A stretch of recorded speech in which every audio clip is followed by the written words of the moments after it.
Hello, I'm Anna Delman and welcome back for another visit. And today the word of encouragement for myself, or the word of awareness for my personal character development, is to be shrewd. I did discuss it with you yesterday, and I did explain the nature of the word, that primarily many people use shrewdness as a slanderous term, as a negative description of someone. However, the word is not meant in a negative. Of course it can be. However, we do need to look at the shrewd nature, which we all do need to have for the positive, for the good, that we need to be so discerning. Another word for shrewd is to be hyper vigilant, hyper discerning, because we do not want to be sucked up into other people's mess or nastiness or ickiness, just plain ick. Sometimes that's just what people are ick, and who wants to be around them? So day 29 is, please, I'm asking you kindly from the bottom of my heart, cultivate a character of being shrewd. Be intentional, be careful. Be aware of people around you that are jealous and envious of you. They may mask it, they may try to cover it up, and even accuse you of that. But no, when they're accusing you, the reality is that they're struggling with it deep inside themselves, and rather than admit it and be on a path of overcoming, they will accuse you and they will set you up and they will dig a hole and cast you in. Be careful.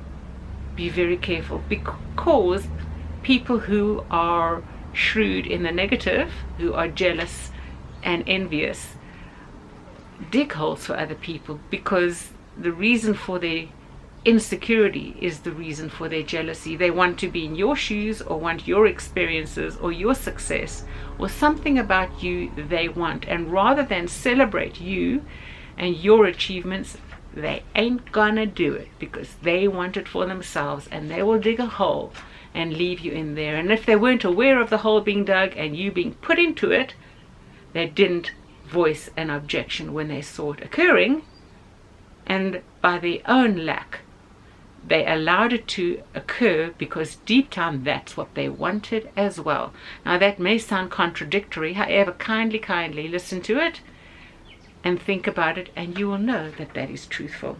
So be aware of jealousy and envy, and stay away from deceitful people.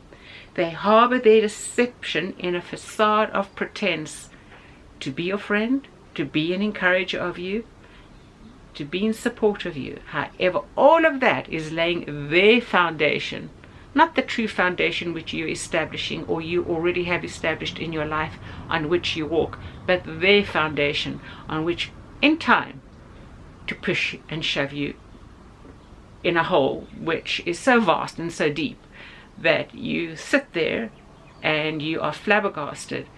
Yet that is the right response, to be flabbergasted. But in that season of your life where you are totally bowled over, it's a good opportunity for you to take a step back, digging your heels, consider the environment you're in, and stand firm on what you believe to be true. In my experience, watch out for cultural cutenesses. Even if it's your own culture, or a culture you've been separated from for your adult life, and then you're back in that culture again. Be careful of cultural cutenesses.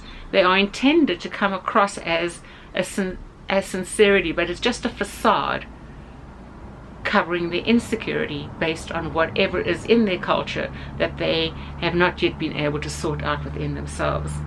It's not sincerity, it's rot, it stinks, and stay away. So kindly, please, I implore you, be shrewd. It doesn't cost a lot, but be shrewd to secure your future and your change and your goals, and use it wisely. Use your shrewdness wisely. Accept it as a gift, and accept my words as a kindness. And if you are the kind of person who has presented a pious attitude, when in reality, or a pious demeanor, where in reality your whole demeanor is nothing but impiety, you too can take this opportunity of taking a step back, finding a foundation of truth on which you should function. Change, one day at a time. You too can do it. Take care and God bless, and I will see you tomorrow for another visit. Bye-bye.